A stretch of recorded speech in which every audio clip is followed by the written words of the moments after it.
Halo, perkenalkan nama saya Traha Esyenelwan dengan NIM 2310002008. Saya dari kelas 3A Prodi Akuntansi akan membuatkan video resume tentang materi-materi yang telah kelas kami pelajari selama satu semester ini dalam mata kuliah Budaya Lankering Kepulauan Pariwisata.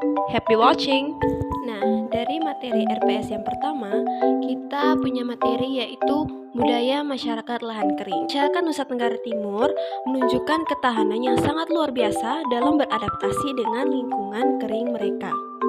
Dari pembelajaran di kelas sebelumnya dan juga penjabaran Pak Desemri sendiri, kita tahu bahwa masyarakat NTT tidak hanya terus bergantung pada air hujan yang minim di wilayah tropis dan panas ini, namun mereka juga memanfaatkan lahan-lahan kering di sekitar tempat tinggal mereka dan menyulapnya menjadi lahan yang ditumbuhi berbagai tanaman tahan kekeringan, ada seperti jagung dan juga sorghum. Sementara di bidang peternakan, khususnya kambing dan sapi, juga merupakan bagian penting dan masif dari cara bertahan hidup mereka di lahan kering.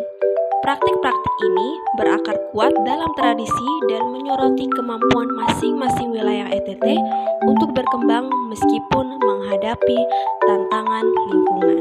Salah satu contohnya adalah upacara budaya dalam penerapan pengembangan lahan kering yang cukup dikenal luas, yaitu ritual yang dilakukan oleh masyarakat Sumba bagian barat untuk merayakan musim tanam padi, yaitu tradisi Pasola.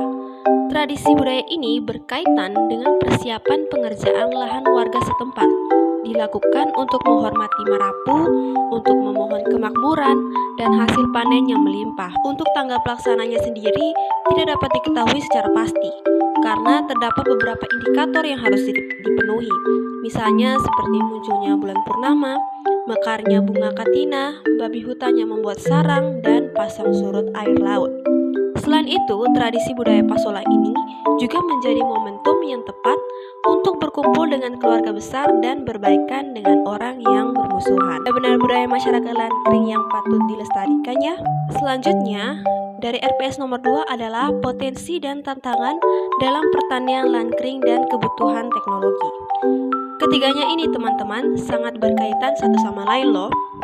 Karena pertama ada dua potensi, yaitu penghasil komoditas pangan yang besar seperti jagung dan umbi-umbian, dan pengembangan komoditas ekspor yang unik dan bernilai tinggi seperti jambu mente dan kemiri yang juga berasal dari NTT. Tantangannya di antara lain air kurang, erosi tanah tinggi, sarana prasarana terbatas, dan sebagainya. Seperti yang sudah dibahas oleh Pak Desemri dan teman-teman di kelas, salah satu teknologi yang dapat digunakan untuk mengatasi masalah ini adalah dengan penggunaan teknologi presisi, yaitu mengandalkan drone dari atas yang akan mengamati situasi dan kondisi geografis seperti tanah, kebun, cuaca dengan lebih akurat, sehingga eksekusi lahan menjadi lebih efektif dan efisien. Selain teknologi presisi, pemilihan bibit unggul, pupuk, dan varietas baru akan sangat membantu mempercepat perkembangan pertanian lahan kering di NTT. Jadi ayo teman-teman, kalau bukan kita, siapa lagi yang bisa menempatkan NTT sebagai pemimpin dalam inovasi pertanian lahan kering? Dari RPS yang ketiga adalah resume tentang sistem pertanian terpadu. Menanggapi keterbatasan sumber daya, petani di NTT telah mengadopsi sistem pertanian terpadu. Model ini secara harmonis menggabungkan budidaya tanaman, pembiakan ternak, dan pelestarian lingkungan. Misalnya, sisa tanaman dijadikan pakan ternak, sementara kotoran hewan didaur ulang menjadi pupuk organik, sehingga terciptalah sistem siklus tertutup yang memaksimalkan produktivitas dan meminimalkan limbah. RPS yang keempat adalah sejarah peternakan di NTT. Nah teman-teman, ternyata peternakan sangat erat kaitannya dengan struktur sosial ekonomi di NTT loh. Di diskusi kelas sebelumnya, dikatakan selama beberapa generasi, sapi dan kambing telah menjadi simbol kekayaan dan identitas budaya, serta aset ekonomi yang penting di NTT, terutama peternakan sapi.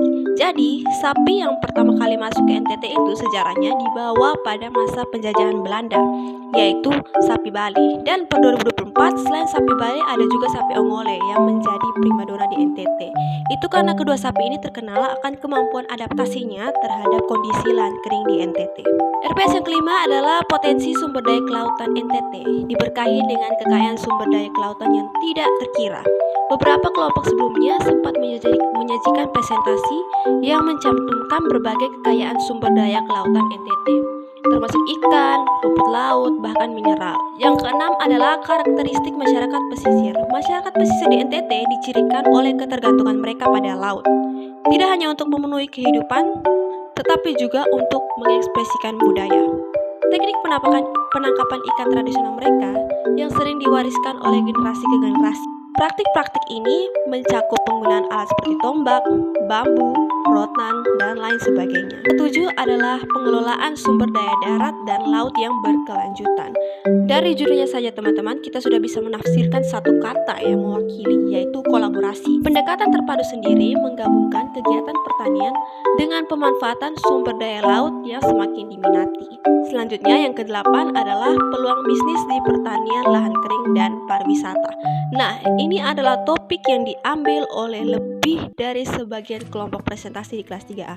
Memang, pariwisata itu unik dan tidak akan ada habisnya untuk dibicarakan karena menyangkut tentang eksplorasi.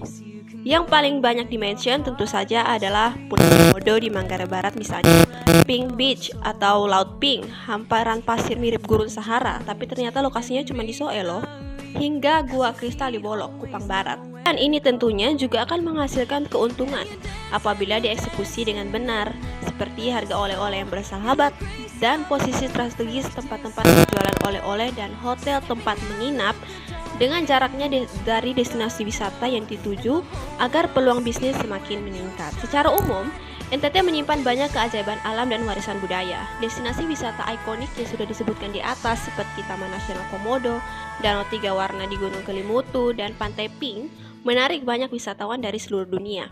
Dengan adanya pengelolaan yang tepat dari sektor publik, swasta, serta masyarakat, tidak sulit untuk membangun citra NTT sebagai salah satu surga dunia untuk wisatawan seluruh dunia. Wisatawan yang berkunjung ke NTT memiliki spektrum yang luas, mulai dari wisatawan domestik yang tertarik dengan daya tarik budayanya, hingga petualang internasional yang mencari pengalaman yang belum pernah ada sebelumnya. Para wisatawan ini semakin peduli lingkungan, memprioritaskan pilihan wisata berkelanjutan yang menghargai lingkungan dan mendukung masyarakat setempat. Ke-11 adalah produk pariwisata di NTT. Selain keindahan alamnya, NTT juga menawarkan beragam produk budaya yang kaya. Kain ikat tenun yang dibuat dengan tangan yang dihargai karena desainnya yang rumit, merupakan ciri khas kerajinan tangan lokal. Kuliner khas seperti jamu titi dan berbagai barang kerajinan tangan yang unik semakin meningkatkan daya tarik daerah ini, menjadikannya destinasi bagi para pecinta budaya. Kebanyakan produk pariwisata NTT berupa barang atau benda yang masih tradisional, sehingga beberapa brand telah berkolaborasi dengan para pengrajin oleh-oleh rumahan, di antaranya kolaborasi antara koleksi baju kekinian, brand padu padan tenun yang tetap memperhatikan ciri khas tenun NTT, namun dipadukan dengan pakaian modern. Nah, untuk poin dari RPS yang terakhir adalah bagaimana promosi pariwisata di NTT. Mari apresiasi banyak teman-teman dari kelompok 1 hingga 20 yang sudah menjabarkan sejuta upaya untuk mengangkat profil NTT di panggung global, terutama lewat media sosial seperti Instagram, postingan Reels, YouTube, video shorts, long videos, Facebook, Twitter, bahkan membuat blog khusus wisata NTT. Selain itu, promosi melalui pameran perjalanan dan kemitraan dengan lembaga internasional menjadi hal yang krusial dan perlu diperhatikan. Kita sebagai anak muda yang sudah sangat melek dan aware akan penggunaan teknologi, wajib mengetahui, memanfaatkan, dan mengaplikasikan promosi pariwisata NTT lewat platform-platform tersebut yang sedang berkembang pesat saat ini.